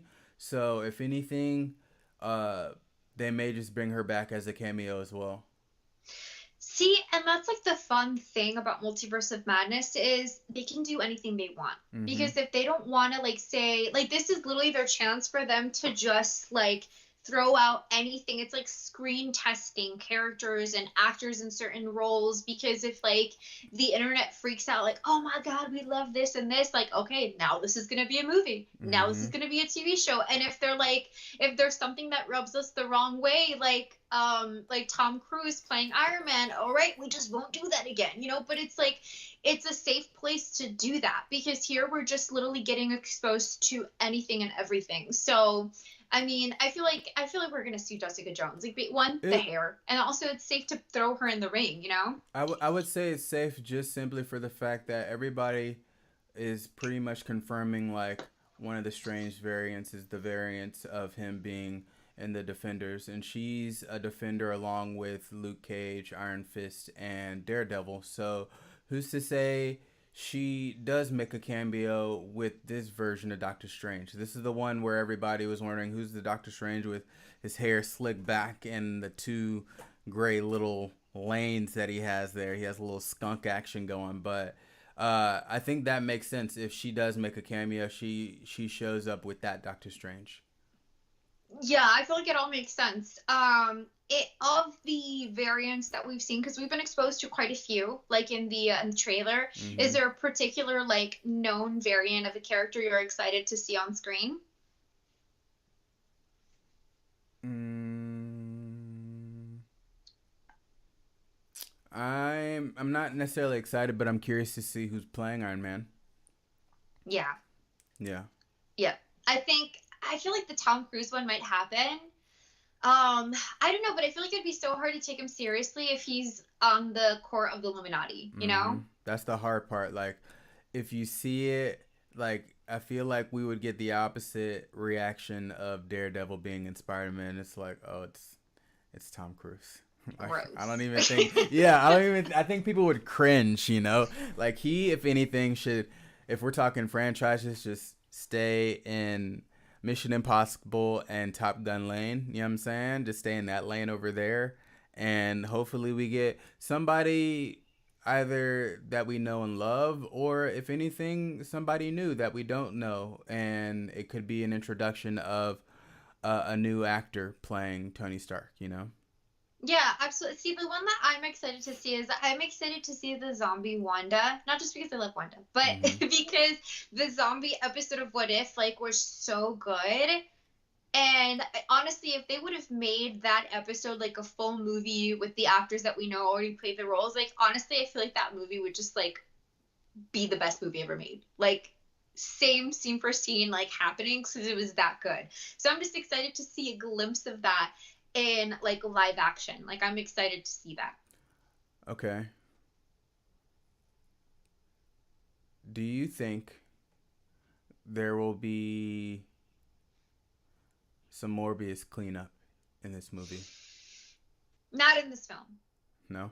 Not in this film. Because honestly, I think, well, being that no one consulted with MCU for like the Morbius little like tie-ins that I think they were so like proud of themselves for making. Like they patted themselves on the back. They were just like, we got Vulture in there, we're good. It's we like, did it. Like they're just like they don't even understand. Like they're so disconnected that they just think they gave us what we wanted, and we're like, no. You're not doing it. It's like the little brother who's trying to be like the big brother, but he just like keeps it's like, no, this is not your lane. So definitely, I don't think that's gonna happen in this film, just because I feel like it's too close. Like they definitely wouldn't change any plot lines or add things to try to fix what Sony did with Morbius. I think they're just gonna let them burn on their own. so are we, follow-up question, are we just going to say vampires in the MCU are gonna be a product of the Darkhold? I feel like maybe that's how we're gonna get it introduced, because also there is certain imagery of like resembling the covering of like the Darkhold in some of the scenes, and I don't know if we actually get the Darkhold. Do we get the Darkhold when Wanda's like seated like in candles doing this little like prey looking thing? I didn't see it. I know what I know the scene that you're talking about, but I don't remember seeing the book. There's a lot of like resemblance of like the Darkhold or elements of it, and we know Wanda has it, right? So I feel like maybe we will get it like a definitive cameo of like, you know, vampires coming into the mix, right? Yeah, I think it'll be birthed through that. I don't think it'll necessarily, at least in the way it's going to be initially introduced to the MCU, I don't think it's going to be based from like what we saw in Morbius. Okay. If that makes sense. And let's get Morbius out of here. I don't even want to talk about it. Not until, I don't know. They have to do some cleanup action. I'm not going to get into Sony. Okay, so back to predictions. All right. So, I think, if anything, like I've said it multiple times, this movie is not going to end with the multiverse coming back into one. I think the multiverse is out here. It's here to stay. And, yeah, I don't think there is like a successful conclusion at the end of this movie. I think not in the way it's initially being brought up to be. You know what I mean? I think like Wong's like, okay, we gotta fix this, we gotta mend this back together. I think that the initial idea of how to fix it is to try to just bring it back to how it was. But I think in the end, you're totally right. I feel like they're just gonna have to find a way for the multiverse to just exist. You know, like release the chaos. And there's I think it's in the final trailer where we have like a lot of like the what's the like we hear Wong and he's saying, let me see, I have it written down, I think. Oh, like you opened a doorway between universes. We don't know what or who will walk through. Like I think the doorway is just gonna stay open. I think it's just gonna be as it is. Something I was gonna mention is I feel like I would love to see. I forgot what he's called. I think he's called the Master Weaver. Okay. He's part of like the Spider-Man, like the Spider-Verse storyline, and I feel like it would just be so cool to see him. He basically is the one who connects all the different Spider-Man variants together, and it's what like these vampire-esque beings use to essentially hunt down the different Spider-Man that they use to essentially like suck their aura for life. You know, Really? so I feel like it would just be cool to see him. Okay.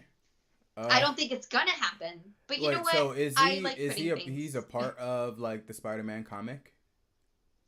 Yes, you see him in the I haven't read the second like Spider-Verse like collection, but I read the first one. I read all of it, and he's very present. And spoiler, I don't shit. Yeah, spoiler alert for the comic. Like in the end, you realize that he's actually one of the members from the vampire family who became the Master Weaver. And essentially, when you become the Master Weaver, it's a job for life. Like you do it for eternity Until until the end of someone time. essentially Yeah. takes that role again. Mm-hmm. Yeah.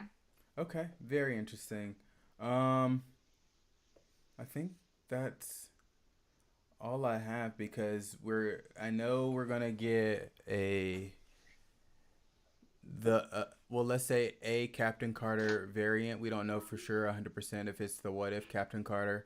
We're gonna get a Captain Marvel. Do did any of the trailers make it clear if it's Rambo or if it's the same Captain Marvel that it's been? It's so hard to tell. Mm-hmm. Because truly it doesn't look very much like either of them. Right. You know, so I wonder if I mean, I feel like the original Captain Marvel colors are so distinctive that it makes me want to say it's like in my mind it's probably closer to being like Photon, like the Monica Rambeau. Mm-hmm. Yeah, but honestly, when I look at it, I'm like, I can't say it's either one. You know what I mean? And lastly, and it's not even a prediction. It's something honestly that I just read just now in the encyclopedia about the Illuminati. I saw that there is a storyline in the comics to where the Illuminati is infiltrated by the Skrulls, and the last time we saw the Skrulls was in WandaVision. They have Monica Rambeau. Is that the daughter or is that the mom? Monica's the daughter, right? Yes. Okay, so Monica Rambeau is now with the Skrulls.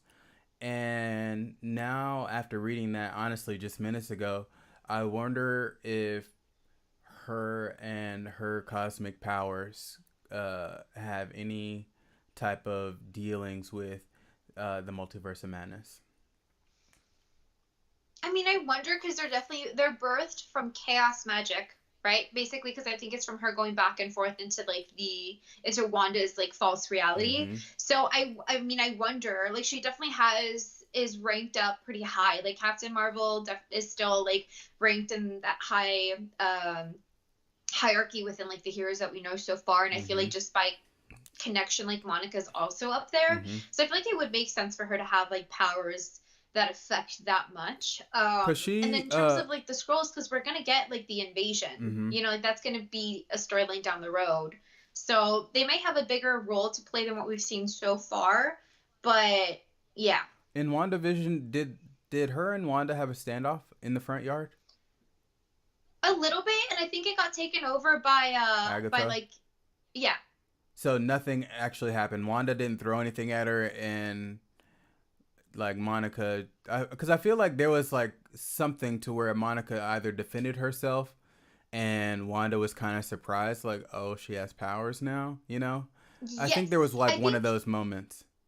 I think it was like super short because the scene that I have like ingrained in my brain is where she's just like pointing at her and like Agatha's like walking her away. Right.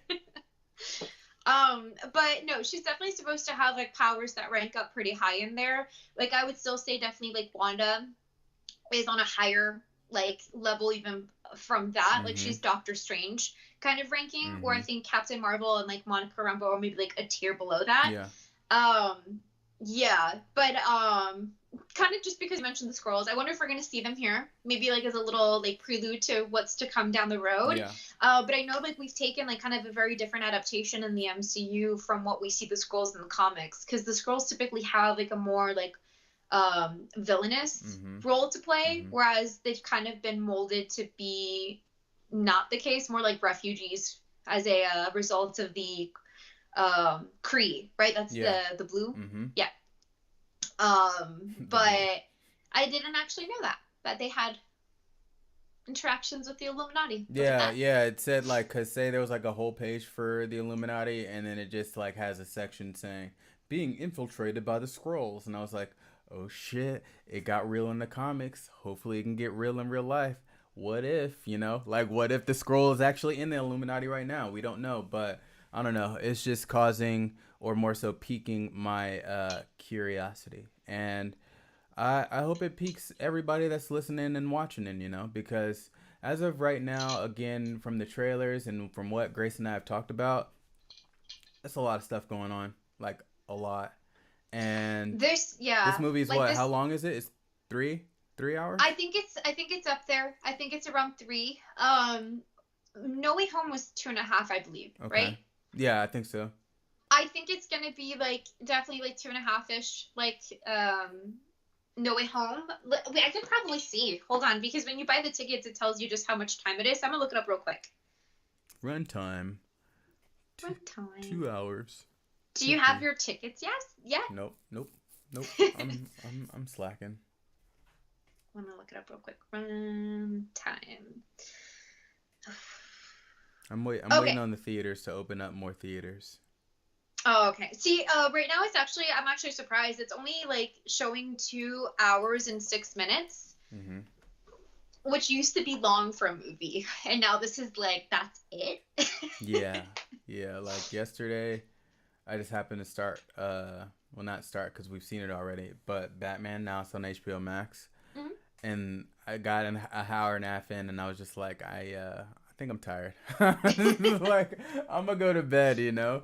But either way, it's like almost becoming a standard now just for these types of movies because I think these story makers, they're trying to cram in all this information just so everything makes sense to people like us. You know, um, and they have tons and tons of material to pull from the comics, and I don't even think it would make sense now to go back to like an hour and a half or something like that. If it's a matter of keeping our attention, which it does, then give us a 2.5 hour movie. We will sit and watch and love every minute of it. And we'll stay to until the very end to watch the post credit scenes and see if there's a post credit scene after it. So um, it's cool now that it's the trend of doing these longer films, but at the same time, when you're watching, it doesn't seem as long for the first time. Yeah, because it's like, and I like it because I think it's a good way for them to balance like the quality of the story and still get those visuals and action that we expect from like a comic book movie. You know what I mean? Mm-hmm. Like, you don't have to have like, a sacrifice of one for the other. And I think more often than not, like, I think people will make the mistake of giving us less quality of a story, which ends up not holding up over time. You know what I mean? And Correct. I think this is a film where, especially because it's meant to set up so much after this, it's gonna Mm-hmm. be the catalyst for so many other stories. Like, it can't be less than 2 hours. I'm actually surprised it's at the 2 hour mark. I definitely thought it was gonna be closer to the 3. Yeah. Yeah. Okay. But I'm excited. I know we discussed like how is this gonna do compared to Spider-Man, and I'm curious to see what the like first weeks or first whatever they give us like a comparison is. You know Mm-hmm. what I mean? Um, because I think we talked about it last time. Like I think with No Way Home, it was like people who have been part of the fandom for generations, like maybe not It's even the it's actively in the it. it's the nostalgia. Yeah, exactly. And I think this one might still have that. You know what I mean? In Mm-hmm. sense like because there's so much hype of like seeing different X-Men and seeing different cameos and different multiverses, like it might still draw in that curiosity. I don't know. I'm interested because I think this is the one who's gonna maybe give them our number one so far in our overall ranking, maybe like a run for their money. Who knows? Well, I won't say that just because we haven't seen it. But I will say that in terms of, let's say, No Way Home, okay? As awesome as it was and it landed number one here, No Way Home, it wouldn't be the same if it didn't have uh Toby or the other Spider-Man or the let's say the OG villains. Okay, we could have done away with Andrew Garfield's Sandman and Lizard, you know, but if that movie was more so the Goblin, Doc Ock, uh, Toby and Andrew Garfield, and that's what I feel like those cameos made the movie great, you know. And now here we don't know what cameos we're gonna get, but we know we're gonna get cameos of characters that we know, and being that we don't know 100% who they are, that is what's gonna make this movie do numbers. I won't rank it number one in terms of story wise, but because of what it is and the possibilities, people are going to go see it to where it's going to do extremely well. It's already done extremely well in the box office and the movie isn't even out yet. But it's going to come to the point to where, like, I questioned it last week, but now it's making more sense to where this may be one of or maybe the top movie for Marvel Studios. And that's where I'm like curious because I both of us I think are really firm with like No Way Home being number one, being that it just shook the fandom from generations. So it literally rocked us in a way that no other film has done, and that's why it holds that spot. And I'm excited to see where we rank it. Like, I'm really curious because based on like obviously what we've seen so far, and also just comments with like Kevin Feige, like, oh, this is gonna be like greater than No Way Home, or I'm paraphrasing, but he said something to that effect. Like, I like that's a big statement to make. Yeah, it's a big statement to make. So I'm open to it. I'm open to everything. So, next week we have, like, we actually discussed our schedule. So next week we are, I believe we're taking. Hold on, I'm sorry. Give me one moment. I want to update the fans. Because we decided that we're pretty much going to break down just episode 6 of Moon Knight next week. Okay, I don't want to, or we don't want to spoil it, being that the movie comes out. It comes out Thursday, and then our show is on Friday. So we'll give you all the weekend. We were too excited last time with Spider-Man. I think we did the show the day after it came out. So we are gonna give you all a full week to just let it sit in there, you know, to get your mind wrapped around it. And then the following Friday, the 13th, we're going to break it down, and hopefully y'all could just tune in, chime in, give us your likes, your dislikes, give us everything, you know, who'd you like to see and who you wish would have shown up. But either way, I'm expecting this movie of just like, no matter of who shows up, we're all going to be satisfied no matter what. Absolutely. We got an exciting couple weeks of topics, right? Like, next week is going to be that finale breakdown. Moon Knight has given us so much to talk about. And then Multiverse of Madness is just the film that we're all like waiting to see. So a lot of exciting stuff. Please make sure to join us, you guys. We're both rocking our merch shirts, by the way. Check it out. Team Chill. Make sure to get your own. Yeah, holler at us. Link in bio.